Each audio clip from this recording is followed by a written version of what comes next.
Komið sæl og velkomin aftur. Eiríkur Bergmann, stjórnmálafræðiprófessor, sestur hérna hjá mér. Velkomin, Eiríkur. Við ætlum að fara aðeins yfir stöðuna í þýsku stjórnmálunum. Ég sagði hérna upphafi að menn eru að tala einhverja mestu stjórnmálakreppu sem sést hefur í seinni tíð í Þýskalandi. Af hverju talað svona ofsalega mikla kreppu? Það alveg ennþá fullt af möguleikum á borðinu.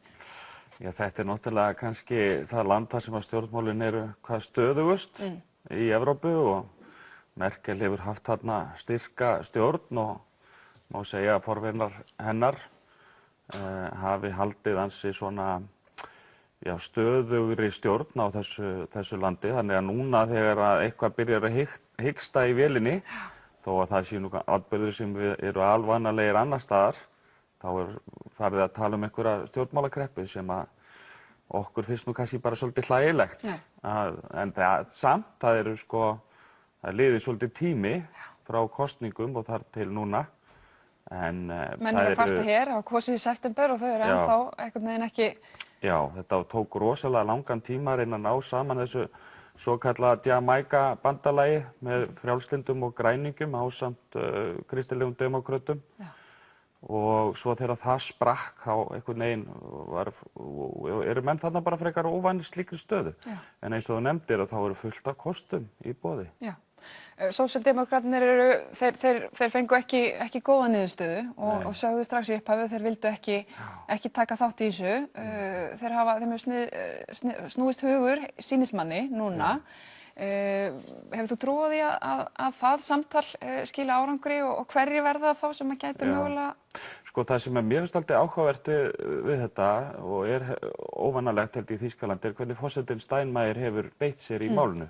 Hann hefur átt löng og efnisleg samtöl við stjórnmálaflokkana stjórnarmyndunina, ekki bara svona formleg samtöl, heldur greinilega dýft sér ofan í þau efnislega. Er þetta óvanalegt? Já, það er held ég frekar óvanalegt að í það minnst í seinni tíð að forsetinn beiti sér með þessum hætti og hann hefur gert þetta öðruvísi heldur en forverar hans. Og þetta hefur leitt til þess að sósíaldemókratar segjast núna tilbúnir til þess að setjast niður aftur með Merkel og ræða annaðhvort að tvennu að koma bara á þessari stóru samsteypustjórn sem að þeir voru alltaf í hérna í gamla dag og þeir segja að hafi leitt til þess að það hafi gengið illa hjá þeim og fylgið hafi reist af sósíaldemókrötum vegna samstarfsins við stóra kristilega demókrataflokkin og þeir lýstu því strax þá eftir kosningarna núna að nei, þeir myndu ekki vilja fara í svona bandalag aftur, það væri ekki niðurstaða kosninganna en núna er forsetinn eiginlega búinn að tala fyrir þeim að þeir þurfa að koma aftur að borðinu annaðhvort þá inn í stjórnina eða styðja minnihlutastjórn Merkel og núna bara áðan voru að koma fram alls konar svona skilyrði sem að þau voru að setja. Þeir vilja fá aukið fé inn í lífeyrissjóðakerfið þar sem að eldri borgarar fái svona aukna greiðslu frá því sem að nú vilja fá aukna fjárfestingu inn í menntakerfið og ýmsa svona innviði í að fjármagna sum af fátækari svæðunum í Þýskalandi og svo sem kannski athyglisverðast þá eru þeir að gera efasemdir það samkomulag sem að náðist í fyrri viðræðunum eitthvað svona efra þrep í fólksflutningum til Þýskalands, hælisleitenda og þeir segja að það gangi gegn Genfarsáttmálanum flóttamenn og þeir hafna slíku þaki á straum innflytjenda. Þannig að í fyrri viðræðum voru menn einhvern veginn búin að tala sig inn á að þrengja verulega að möguleikum fólks til þess að setjast í Þýskalandi en nú virðast þeir vilja sprengja það upp og þannig að ennþá það baráttan opnun eða lokun Þýskaland sem virðist alltaf ráða niðurstöðunni í stjórnarmyndunar viðræðum. Og þetta í rauninni líka það sem að gerir stöðuna svo flókna. Það þessi hægri popúlistaflokkur sem að hefur sett sig upp á móti auknum fjölda innflytjenda sem allir útiloka. En truflar algjörlega gangverkið í hvernig hægt að koma saman ríkisstjórn. Þau fengu 13,5% og allt ætlaði sko að hrökkva hjörunum í Þýskalandi þegar þeir fengu 1% meira upp úr kjörkössunum heldur en einhverjar kannanir höfðu sýnt og það fór bara skjálfti allt landið.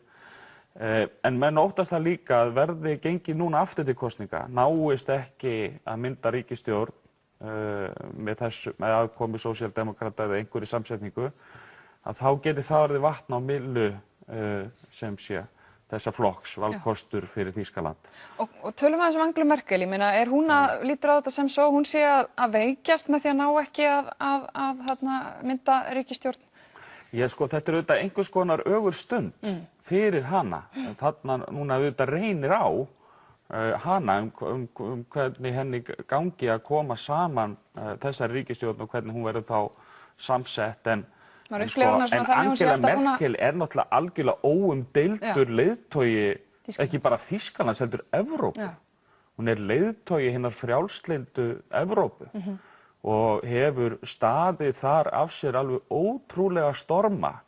Í gegnum álfuna hafa sko feykst þjóðernispopúlískir straumar út allt.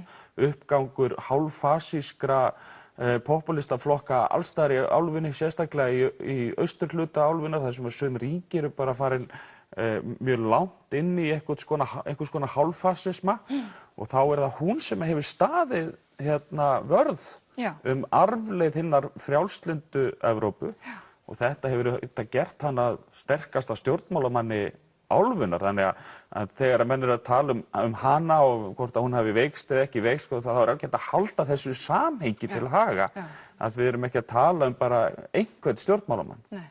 Myndi, sko, ef hún nærir sig ekki núna, mann hefur þá alltaf tilfinningunum með Merkel og hún sé búin að hugsa sko 10, 20, 100 leiki fram í tíman, en ef þetta tekst ekki, gerir ráð fyrir að það verði vegið að henni jafnvel innan hennar eigin flokks eða mun hún bara einmitt eins og segir, halda sinni sterku stöðu? Ég held að það sé náttúrulega bara í hennar höndum, hún náttúrulega búin að vera mjög lengi, það ekkert óeðlilegt að ef þetta gengur ekki, að þá myndi hún sjálf kjósa að stíga til hliðar, en ég held að það sé enginn sem muni þvinga hana til þess eins og ég séð það sko. Maður átti að sögðu ekkert almennilega öllum inntríkum í þessum flokki. Nei. Mér langar að spyrja þig, að því þú varst að tala með mitt að hún sé búin að vera í þessu óbáslega sterka hlutverki líka í Evrópu.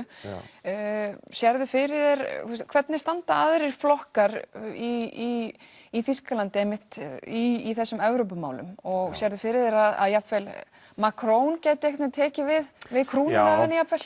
Hann náttúrulega að reyna það og núna stendur fyrir dyrum sko ný fjármálaáætlun Evrópusambandsins og meðan að sko hún stendur í þessu í Þýskalandi þá Macron í Brussel að reyna að svona véla þau mál öll og hefur núna sett fram og jafnvel að styrkja stöðu sína. Já, og hefur sett fram það sem hann kallar umbótaáætlun fyrir Evrópusambandið, þannig en sko öxullin hefur alltaf verið þessi tvö ríki, Þýskaland og Frakkland. Það var óvanalegt ástand tíma þegar að Frakkland rödd Frakklands var frekar veik á Evrópusviðinu undir Hollande.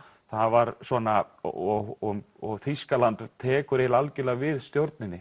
Það miklu eðlilegra og svona venjulegra ástand fyrir álfuna að þessi tvö ríki haldi sinni svona samstjórn, má segja, á þessu apparati. Þannig að og kannski aldrei mikilvægara núna eftir Brexit að þau séu... Já, algjörlega.